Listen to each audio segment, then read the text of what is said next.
Hello, it's your boy Kelvin back with another video. This time we're gonna react to the craziest story, well, in the NBA history. I ain't never watched it, but you know, I just pick out videos to do since nobody don't want to see me. None, it's all good.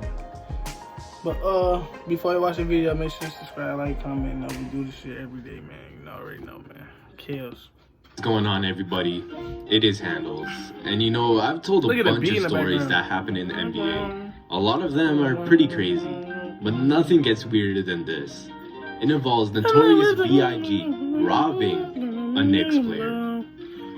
So the story begins when Biggie's Life After Death album came out in 1997. Specifically, one song caught a lot of people's attention, and that was I Got a Story to Tell. So I'm not going to say the lyrics because YouTube, but you can read them on the screen for yourself. You guys can pause the video if you want to read the lyrics, but to sum it all up, I Got a Story to Tell is a song where Biggie describes an incident where he was sleeping with the wife or girlfriend of a Knicks player while the player was playing against the Utah Jazz.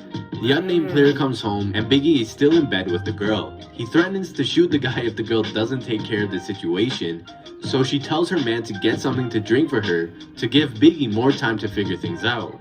He comes up with a plan to pretend to be robbing the place, so he gets dressed quick, covers his face, and ties up the girl, before threatening the player who arrives in the room to see Biggie with a gun. The player panics and offers to pay Biggie any money he wants if he doesn't shoot. Biggie takes the money and bails, and then calls his friends to tell them that he's got a story to tell. Now, the event is said to happen in 1995, and at first I'm sure most people thought this was pretty unbelievable. Even I didn't believe it at first, because it's just too crazy of a story, and to especially mention it public. But nonetheless, everyone wanted to know who Biggie was talking about. There were a lot of people it could have been. I mean, there were 17 people on the New York Knicks 95-96 roster. But Biggie did say that it happened on the night the Knicks were playing the Jazz. And he said the Knicks player came home that day, so the game would have had to have taken place in New York. Luckily for us, only 9 players entered the rotation on that night. But of course, it's still hard to say who it was. But according to a clue Biggie gave us, he said it was one of the 6'5" guys. And it is probably hard for someone to say the exact height of someone when they see them in person, so our culprit is anywhere from 6'3" to 6'7". And that leaves us with a few players: Derek Harper, Anthony Mason, John Starks, Gary Grant, and Hubert Davis. For years and years, a lot of people were assuming it was either John Starks or Hubert Davis, because they were both listed at 6'5".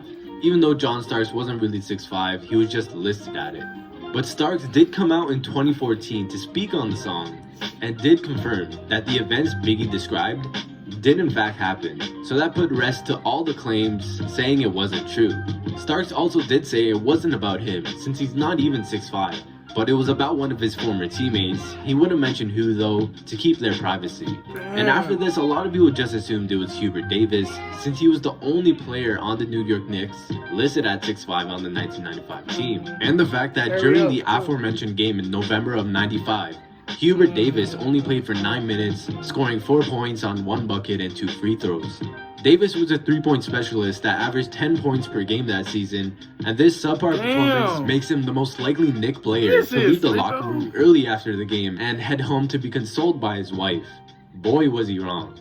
But finally, in 2016, Fat Joe, in an interview on ESPN, revealed who it was. And it was Scary Anthony Mason. Pretty sure that caught a lot of people off guard, since just look at him. He has those scary eyes, makes him look like a guy you don't want to mess with. Kinda like Bobby Portis. But rest in peace to him. Anthony Mason passed away in 2015 at the young age of 48. Kinda leaves a sour taste in your mouth knowing that's what happened to him back in 1995. But that's the video for today. Really weird knowing that Notorious B.I.G. had robbed an NBA player at gunpoint after he was coming home from a game, just to get out of the situation he was in. But anyways guys, as always, till next time, I'm Handles, and I'm out.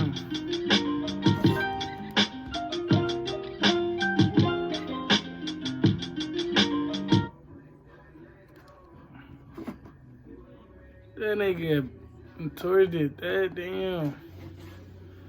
That's on some demon type of time. But man, that'll do for the video, man. Comment down below what you want me to react to, man. Do this shit every day. I ain't gonna say it again. You already know what it is, man. It's your boy Kels, and I'm out.